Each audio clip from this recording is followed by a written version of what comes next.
మీ personal interviews మరియు వ్యాపార ప్రకటనల కొరకు ఈ నెంబర్ని సంప్రదించండి. మనం టీవీ ప్రేక్షకులకు నమస్కారం. నా పేరు డాక్టర్ బిఏ వెంకటస్వామి. నా వయసు 87 సంవత్సరాలు. మేము వంశపారంపర్య ఆయుర్వేద వైద్యం మా కుటుంబంలో అందరికీ అది కంటిన్యూ అవుతుంది. తర్వాత మేము 50 సంవత్సరాలుగా చిక్కడపల్లి క్లినిక్ నడుపుతున్న ఆయుర్వేద క్లినిక్, గాయత్రి క్లినిక్. ఈ ఆయుర్వేదంలో 20 పుస్తకాలు రాశాను. అందులో నాటు వైద్యం అనే పుస్తకం 660 పేజీలు ఉంటుంది. అందులో అన్ని చిట్కా వైద్యాలే ఉంటాయి. ఆ పుస్తకం మీకు ఒకటి మీ దగ్గర ఉంటే ఆ చిట్కా వైద్యాలన్నీ అంటే చిన్న చిన్న జబ్బులకు సర్ది అయింది, కాళ్ళ నొప్పులు వచ్చినాయి, తర్వాత కడుపు నొచ్చింది, ఇటువంటి వాటి చక్కెర వచ్చింది, ఇటువంటి వాటి అన్నిటికీ మీరు ఇంట్లో ఉండి ట్రీట్మెంట్ చేసుకోవచ్చు. అందువల్ల ఆ పుస్తకం మీరు కొనుక్కోవాలి. ఒకటి కొల్లపూడి వీరాస్వామి స్వామి రాజమండ్రి వాళ్ళు ప్రింట్ చేస్తారు, అమ్ముతారు. ఆ గూగుల్లో వాళ్ళకి మీరు ఆ పేరు కొడితే వాళ్ళు పంపిస్తారు ఆన్లైన్లో. కాబట్టి అది మీరు ఆ పుస్తకం కొని ఇంట్లో పెట్టుకుంటే డాక్టర్తో అవసరం ఉండదు. కనుక చాలామందికి ఇప్పుడు చిన్న వయసు వాళ్ళందరికీ కూడా కాళ్ళ నొప్పులు వస్తున్నాయి, కీళ్ళ నొప్పులు వస్తున్నాయి, కాళ్ళు వాపులు వస్తున్నాయి, కాళ్ళు మంటలు, అరికాళ్ళు మంటలు, ఇవన్నీ వస్తున్నాయి. ఎందుకు? మన తినే ఆహారంలోనే ఎన్ని తేడాలు. తినే ఆహారంలో మనం క్రమ పద్ధతిలో ఆహారం తీసుకోవడం లేదు, తర్వాత తినవలసినటువంటి ఆహారం తినడం లేదు. కాబట్టి దీని అంతటిని దృష్టిలో పెట్టుకొని ఈ ఆరోగ్యం ఏంటంటే క్రమ పద్ధతిలో ఉండదు, ఏదో ఒకటి మనిషిని పీడిస్తుంటుంది. కాబట్టి దానికోసం చిట్కా చెప్తాను. మెంతులు, సొంటి పొడి, అరబ్ ముసాంబరం, సన్న రాష్ట్రం అంటారు, అంటే సన్న దుంపరాష్ట్రం.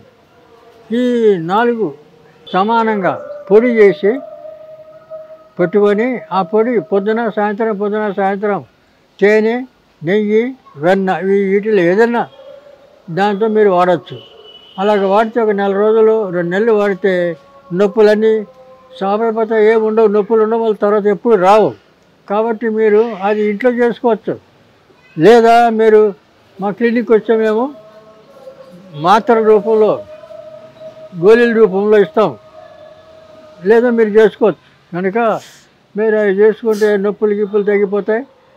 క్రమ పద్ధతిలో మీరు ఆహారం కూడా తీసుకోవడం మంచిది. దానికి పథ్యం మాత్రం జాగ్రత్తగా ఉండాలి. పథ్యం మాత్రం ఈ మందులు వాడేటప్పుడు మధుమదార్థాలు అంటే తాగుడు కానీ మాంసాహారం కానీ ఈ పనికిరావు. తర్వాత ఇది గోంగూర, వంకాయ, శనగలు ఇవి పనికిరావు. తర్వాత మిగతా ఆకుకూరలు ఇవన్నీ తినచ్చు. దానివల్ల మీకు అపాయం ఉండదు. రెండోది ఈ సాత్విక ఆహారం అంటారు. ఈ సాత్విక ఆహారం తింటే వయస్సు 100 సంవత్సరాలు హాయిగా బ్రతకడానికి వీలుంటుంది. కాబట్టి మధుమాంసాలు మానేయడం మంచిది, అది తీసుకోకూడదు. ఇప్పుడు చాలామంది చిన్న వయసు వాళ్ళే పిల్లలు కూడా వీటికి అలవాటు పడి ఇళ్లల్లో వాళ్ళ తల్లిదండ్రులు నరకడం, చంపడం, ముసలాలను చంపడం ఇవన్నీ చేస్తున్నారు. మనం రోజు పేపర్లో చూస్తాం, టీవీలో చూస్తాం. అవన్నీ అందరికీ తెలిసి విషయాలు. కాబట్టి మనకి ఎందుకు ఈ అవస్థ వస్తుందంటే మనకు నాగరికత పెరిగే కొద్దీ తెలివి ఎక్కువైంది, చదువు ఎక్కువైంది, అన్నీ ఎక్కువైంది. మనకి లేనిది ఒకటే బుద్ధి లేదు. ఆ బుద్ధి లేకనే మనం ఇవన్నీ చేస్తున్నాం.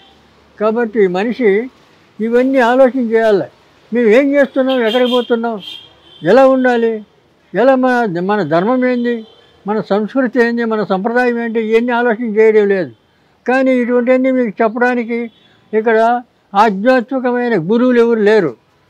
ఆ గురువులు ఎవరన్నా ఉన్నా వాళ్ళ కోరికలు తీర్చుకోవడానికి వాళ్ళంతటా వాళ్ళు హాయిగా వస్తాదులాగా బలిసి ఉంటుంటారు. కాంప్లెక్స్లు కట్టుకొని ఏసీ గదులు పెట్టుకొని ఏసీ కార్లలో తిరుగుతుంటారు. వాళ్ళు ఏం చెప్తారు? కాబట్టి ఎవరికి వారు ఆలోచన చేయాలి. అందరికీ తెలివి ఉంది లేదా? ఉంది. ఉండి కూడా మనం ఇట్లా చేస్తున్నామంటే మనం ఏముంది? ఏనుగు నెత్తి మీద మట్టి ఎవరు వేయరు, తొండంతో ఎత్తుకొని అదే నెత్తి మీద పోసుకుంటుంది మట్టి. మనం అట్లే పోసుకుంటున్నాం. కాబట్టి ఆరోగ్యం గురించి వీటన్నిటి గురించి మనకి తెలివి ఉంది. తెలివి లేదా? తెలివి ఉంది, చదువు ఉంది, అన్నీ ఉన్నాయి. కానీ బుద్ధి లేక ఈ పని చేస్తున్నాం. కాబట్టి ఇవన్నీ జాగ్రత్త పడి ఆరోగ్యాన్ని కాపాడుకొని నుండు నీరేళ్ళు హాయిగా బతకాలని కోరుతున్నాను.